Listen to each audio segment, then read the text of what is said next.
Ganito po mang-uto si Cayetano at mga DDS noon, mga kababayan. Pakinggan po natin, panoorin po natin. At talaga naman pong kung ngayon nyo lang mapapanood tong video na ito ni Cayetano, siguro may isip nyo po at masasabi nyo yung gaya ng naisip ko at nasabi ko na ang galing mang-uto ng mga Pilipino. Ang galing manlinlang. Pakinggan po natin ang mga pinagsasabi niya dito. Ang nakakalimutan minsan sabihin o ituro ay demonyo may plano din para sa atin. Bakit yan po ang starting point ko? Because when I joined President Duterte, kung hindi ako nagkakamali, September 29, 2015, after listening to his plan of how to rid the Philippines of drugs, malinaw na sa akin na ang plano ng Panginoon maging drug-free ang Pilipinas. Pero ang plano ng demonyo, maging narco-state ang Pilipinas. Sa haba ng usapan namin ni Mayor pa siya noon, ni Mayor Duterte, then naging presidente, wala po siyang binabanggit na papatayin niya or extrajudicial. Yung language niya, language na naiintindihan ng kriminal. We all know that from different aspects, kahit dyan sa smuggling ng bigas, katabi ko siya nung tinawagan niya yung isang smuggler at sinabi niyang ilabas mo yung bigas ko, hindi papatayin kita. No? We understand the language. Ang point ko po, at that dinner, September 29, may picture pa kami, that's when I committed to him, pero sabi nga niya, hindi siya tatakbo, at sabi ko sa kanya, kaya tatakbo ka o hindi, I will support you. Nagdrawing siya nung kung bakit nagiging corrupt ang ibang pulis at militar. And he explained his systemic approach to the drug problem na relate niya sa criminal enterprise at kung bakit ang tingin niya malapit na tayo maging narco state. You can agree. So yung video niyan, mga kababayan, luma na po yung video na yan. Tinaray kong i-search yung video na yan sa page ni Cayetano, hindi ko na po makita. Nakita ko lang po yung re-upload na iba na po yung taong nag-upload niyan, kaya po putol na. Pero mahaba po yung video na yan. Hindi na po available sa page ni Cayetano. Hindi ko alam kung recently lang niya dinilit dahil nga po dun sa mga expose ni Trillanes or matagal na niyang dinilit. Pero yan po ipinakita ko ulit sa inyo para ipaalala sa inyo, ganyan po sila mang-uto. In my opinion, ganyan po yung kanilang style ng uuto, ng lilin lang. Para po sa akin imagine, ginagamit mo pa yung Panginoon. Pati nag-Bible verse ka pa dyan. If I'm not mistaken, Jeremiah po yung sinabi niya. Hindi na po natin narinig sa video kasi putol na po. Pero nabanggit po niya yung Jeremiah sa video na yan na may plan daw po si Lord na gawing drug-free ang Pilipinas.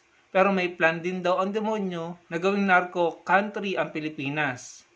Ngayon mo sabihin yan kay Tano, ngayon ka kumuda ng ganyang pang-uuto mo sa mga Pilipino. Hindi po ba mga kababayan?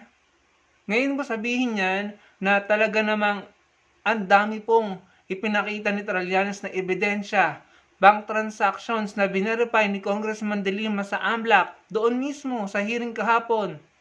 Sa pagkakaalam ko, 18 randomly selected transactions na kinuha dun sa records na pinresenta ni Senator Trillanes, randomly binerify ni Congressman De Lima sa AMLAC, and 18 out of 18 nagtugma, mga kababayan.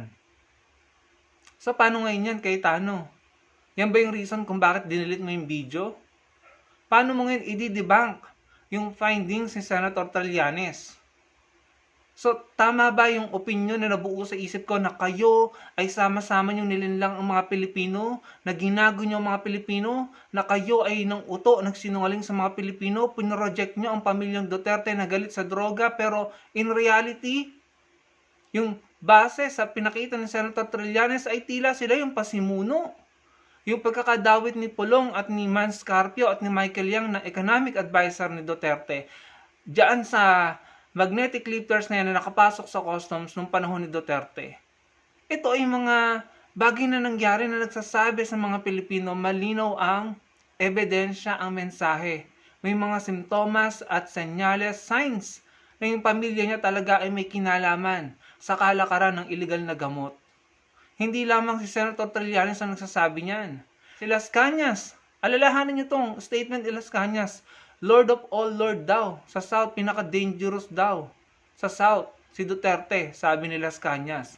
Sila Asierto, sila Mark Taguba, sila Guban. Tapos may sinasabi din si Madriaga recently. At itong si Garma, sinabi niya yung reward system diyan sa EGK. Alam mo, sa totoo lang mga kababayan, nadidiri po ako kay Cayetano, kay Harry Roque, at sa lahat ng alipores ni Duterte na nag-enable kay Duterte para magawa niya yung mga nagawa niya. Puro lamang pala pagpapanggap, palabas, puro lamang panlilin lang. Eto, paano mo ito papaliwanag kay Cayetano? May mga picture kasama si Sara Duterte at si Sammy Uy na binabanggit ni Senator Trillanes. Hindi lang isa yan ha, 3 picture po yung nakita ko. Si Sammy Uy, si Sara Duterte ay nag-meeting. So paano yan itatanggi na naman ni Sara? Sasabihin niya, hindi na naman niya kakilala. Hindi po ba mga kababayan? Tama ba kami Cayetano, nilinlang niyo mga Pilipino? Nagpanggap lang ba ang pamilyang Duterte na sila'y galit sa droga pero sangkot pala sila? Paano nyo ito ipapaliwanag sa mga Pilipino? Paano nyo i-debunk lahat ng findings ng AMLAC, ni Senator Trillanes, mga sinasabi ni Las Cañas, ni Madriaga, ni Mark Taguba, ni Guban, ni Matobato, ni Garma? Paano nyo yun i-debunk? Pag dumating sa punto na mapatunayan ni Senator Trillanes sa korte ang lahat ng ito, ako po, malakas po ang tiwala ko mapapatunayan yan. At pag dumating sa puntong yon na mapatunayan ni Senator Trillanes ang lahat ng ito, hindi ka lang siguro mumurahin ng mga Pilipino Cayetano, isusumpa ka. Napakatuso nyo. Kinawawa nyo si Senator De Lima. Siya yung pinahirapan nyo, kinulong nyo. Pero in reality, yung nandyan pala sa kampo nyo, sa mga puon mo, sa mga sinusuportahan mo at pinagtatanggol mo, Alan Peter Cayetano, ang mga di umano'y involved.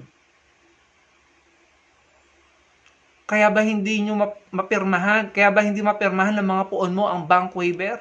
Si Trillanes pumirma ng bank waiver. Si Mayor Leni Robredo pumirma ng bank waiver. Bakit hindi ito magawa ni Sara Duterte at saka ni Duterte? Kaya ngayon, puro kamalasan at karmang napapala nyo. Kapag talaga na nakumpirma ngayon sa korte na lahat ng sinasabi nila Madriaga, Senator Trillanes, Las Cañas, at saka ng iba pa na nagsasabi na may involvement ang pamilya ni Duterte sa kalakaran ng illegal na gamot, hindi ko alam kung anong mga uri ng salita ang madidinig mo ninyo sa mga Pilipino. Dahil kapag nangyari yon, winawalang hiya nyo pala kami, ginagago nyo kaming mga Pilipino. Ang dami nyong inuto, ang dami nyong nilinlang, pero in reality, yung kampo nyo naman pala, yung mga idol nyo, mga puon nyo, ang gumagawa ng problema ng Pilipinas. Habang yung mga maliliit na Pilipino, ini-EGK, pinapalabas nyo na malinis ang kampo nyo, nagalit sa illegal na droga, pero iyan si Manscarpio, si Sara Duterte, yung magkakapatid na Duterte, di umano'y tumatanggap ng milyones. Hindi biro ito mga kababayan. Talagang nakakasuklam po ang pangyayaring ito sa bansa natin. Talagang nakakagalit po, nakakagalit. At dapat po talaga sila'y makulong at managot sa batas kung kinakailangan. Dahil sobrang sama po pala ng ginawa nila sa Pilipinas, sa ating mga Pilipino, kung yan po ay mapatunayang totoo. Pakinggan po natin ito sa Atty. De Leon. Nakakagalit ang patuloy na pagpapanggap ni Sara at ng pamilya Duterte na sila ay mahirap habang bilyon-bilyon ang gumagalaw na pera sa kanilang bank accounts. Nakakagalit na sinasabi nilang sila ay galit sa droga pero batay sa ebidensya na ating nakita, the Duterte family received or encashed 181.6 million in checks allegedly tied to Sammy Uy na sinasabi ni former Senator Trillanes na drug-linked personality. Ang breakdown pa nga, ang mga tumanggap pa ng pera ay si Sara, 22.3 million, Rodrigo, 15.6 million, Baste, 51.5 million, Paolo Duterte, 38.8 million, at Shelito Avancena at Veronica Duterte, 53.2 million. Dahil sa mga isiniwalat na ebidensyang ito, lalong lumilinaw sa taong bayan na ang pamilya Duterte ay link sa illegal na droga at maaari sila ang tunay na drug lord. Sa huli, ang trinidor ni Duterte ay ang mga naniniwala sa kanila na they hate drug. Agyaman ako. Ayan, mga kababayan, kayo na po ang humusga. Kayo na po ang mag-analyze. Kayo na po ang magsabi sa mga sarili nyo. Nakita nyo naman po, narinig nyo naman po, at naisiwalat na po ang dapat maisiwalat at marami pa pong maisisiwalat. Tumalamak ang pogo, illegal na pasugalan, isabong, sandamakmak ang korupsyon, may mga nakakapasok na illegal na shabu, may mga nakakapasok na illegal na droga sa customs. Panahon nyo nung kami na bakal ha, na pinoproject ang sarili niya na galit daw sa illegal na gamot. Pero paano nangyari yon? Paano nangyaring may mga convicted Chinese dealer ang nakalaya sa panahon mo na ikaw mismo galit na galit sa illegal na gamot? Paano nakapasok yung mga magnetic lifter na iyon?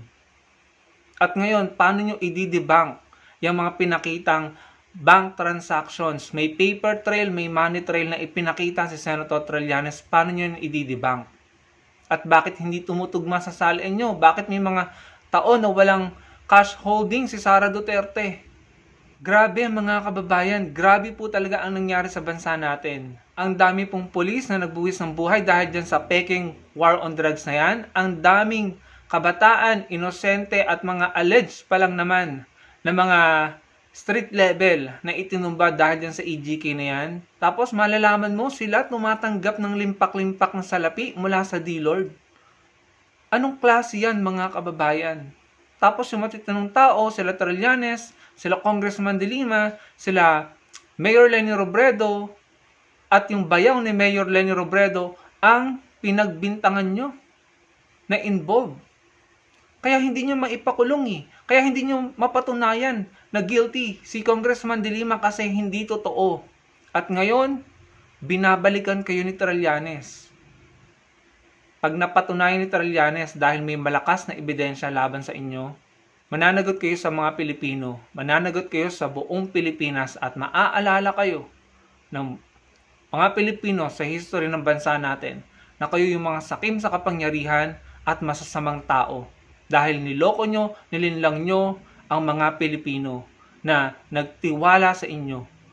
Actually, ako hindi naman ako nagtiwala sa mga yun eh. From 2016, alam ko na, nakita ko na yung character, yung behavior.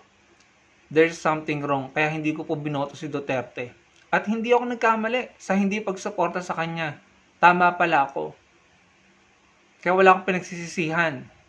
Pero meron kayong malaking pananagutan at kasalanan sa mga Pilipino.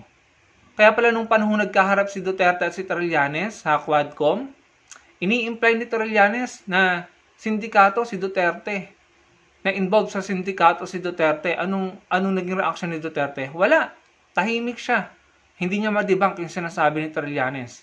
Hahanapin ko po yung video na yun at isa-share ko sa inyo. Papaalala ko sa inyo. Hahanapin ko po. 2024 yata yon, Quadcom hearing. Sinasabi ni Trillanes, ini-imply niya na may involvement sa sindikato si Duterte, pero hindi siya makapalag, hindi siya makapengol. So doon pa lang nakita ko, malamang sa malamang may katotohanan na sinasabi ni Trillanes. And tignan mo nangyari kay Duterte. Pinakulong siya ni Trillanes. Puro yabang, puro pagiging arugante. Wala naman palang napatunayang maayos. Wala namang talagang napatunayang magandang naging legacy para sa Pilipinas. Tapos malalaman mo may mga involvement pa sa mga illegal na gawain. Hindi kayo tatantanan ni Trillanes. Wala pa yan sa posisyon na kapag yan nakabalik sa posisyon sa 2028, nananawagan ako sa inyo mga kababayan, magtulong-tulong tayo, manawagan tayo kay Senator Trillanes na tumakbo sa 2028 at atin po siyang ipanalo. Dahil kapag yan nasa posisyon, mas marami ang magagawa, mas marami ang mapapanagot ng sindikato at mga tiwaling politiko. Ito na po yung momentum natin mga kababayan para gawin ng tama, pumili ng tama para ayusin ang ating bansa at siguraduhin na hindi na po tayo mapapamunuan ng mga sindikato o mga puppet ng mga sindikato. Nasa kamay po natin yan mga kababayan. Huwag po tayong matakot at huwag po tayong mawalan ng pag-asa. Kayang-kaya po nating ayusin ang Pilipinas. Pumili po tayo ng tama. Salamat po sa panonood.